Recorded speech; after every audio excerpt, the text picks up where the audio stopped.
ஆண்டவருடைய நாமம் மகிமைப்படுவதாக. அன்பானவர்களே, இன்றைய வார்த்தைக்கு உங்கள் அன்புடன் வரவேற்கிறேன். இன்றைய தியானத்துக்காக மத்தேயு எழுதின சுவிசேஷம் 14வது அதிகாரம் 31வது வசனத்தை வாசிக்க கேட்போம். உடனே இயேசு கையை நீட்டி அவனை பிடித்து, அற்ப விசுவாசியே, ஏன் சந்தேகப்பட்டாய் என்றார். இயேசுவின் சீஷர்கள் ஒருமுறை இரவு நேரத்தில் கடற்பயணம் மேற்கொண்டிருந்தார்கள். அப்பொழுது பலத்த காற்றும் அலைகளும் அவர்களுக்கு மிகப்பெரிய சவாலாகவும் அச்சுறுத்தலாகவும் இருந்தது. 4ஆம் ஜாமத்தில் இயேசு கிறிஸ்து கடலின் மேல் நடந்து அவர்களிடத்தில் வந்தார். இயேசுதான் நடந்து வருகிறார் என்பதை அறிந்த பேதுரு, நானும் நடக்கிறேன் என்று சொன்னபொழுது இயேசு வா என்று அழைத்தார்.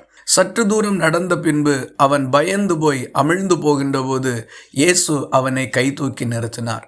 நமக்கு சறுக்கலும் விழுகையும் சம்பவிக்கின்ற போது அநேகர் அதை பார்த்து சிரிப்பதற்கு இருப்பார்கள். விழுகின்ற இடத்தில் நம்மை மிதிப்பதற்கும் ஆட்கள் ஆயத்தத்தோடு தான் இருப்பார்கள். நம்மை பரியாசம் பண்ணுவதற்கும் நிந்திப்பதற்கும் அவமதிப்பதற்கும் எல்லாம் ஆட்கள் சுற்றிலும் நின்று கொண்டிருப்பார்கள். ஆனால் இயேசு நம்மை ஒருபோதும் அப்படி செய்வதில்லை, கைதூக்கி நிறுத்துவார். மாவீரன் அலெக்சாண்டருடைய படையிலே இராணுவ வீரர்களுக்கு பயிற்சி அளிக்கின்ற ஒருவன் ஒருமுறை ஒரு வீரனை குறித்து அலெக்சாண்டரிடத்தில் புகார் செய்யும்படி வந்தான். அவன் சொன்ன காரியம், அரசரே, இவன் பயிற்சியின் போது 4 முறை கீழே விழுந்து திரும்பவும் எழுந்து பயிற்சி செய்து கொண்டிருந்தான். ஆகவே இவனை யுத்த அனுப்புவது சரியாக இருக்காது, வீட்டிற்கு அனுப்பிவிடலாம் என்று சொன்னான். அப்பொழுது அலெக்சாண்டர், அப்படி அல்ல, அவனுக்கு நன்கு பயிற்சி கொடு, அவன் சிறந்த யுத்த வீரனாக வருவான் என்று. அலெக்சாண்டர் எதை வைத்து அதை சொன்னார் என்றால், விழுந்த இடத்திலேயே படுத்து விடாமல் மீண்டும் எழும்பி நின்று யுத்தம் செய்தானே, அதுதான் ஒரு சிறந்த வீரனுக்கு அடையாளம் என்று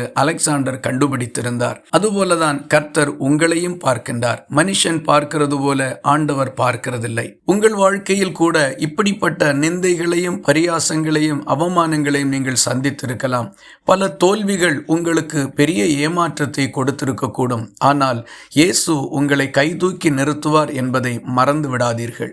இயேசுவினால் கைதூக்கி நிறுத்தப்பட்ட இதே பேதுருதான் பிற்காலத்தில் பிரதான அப்போஸ்தலனாக மிக உயர்ந்த நிலைக்கு வந்தார். நீங்களும் பல சந்தர்ப்பங்களில் விழுந்திருக்கலாம். பிறர் நகைப்பதற்கு ஏதுவாகவும் அற்பமாய் நினைப்பதற்கு ஏதுவாகவும் கூட அவைகள் இருந்திருக்கக்கூடும். பயப்படாதிருங்கள், கர்த்தர் உங்களை கைதூக்கி நிறுத்துவார். உங்கள் எதிர்காலமும் பிரகாசமாயிருக்கும். இந்த வார்த்தைகள் இந்த நாள் முழுவதும் உங்களுக்கு ஒரு ஆசீர்வாதமாய் இருப்பதாக. ஜெபிக்கலாமா?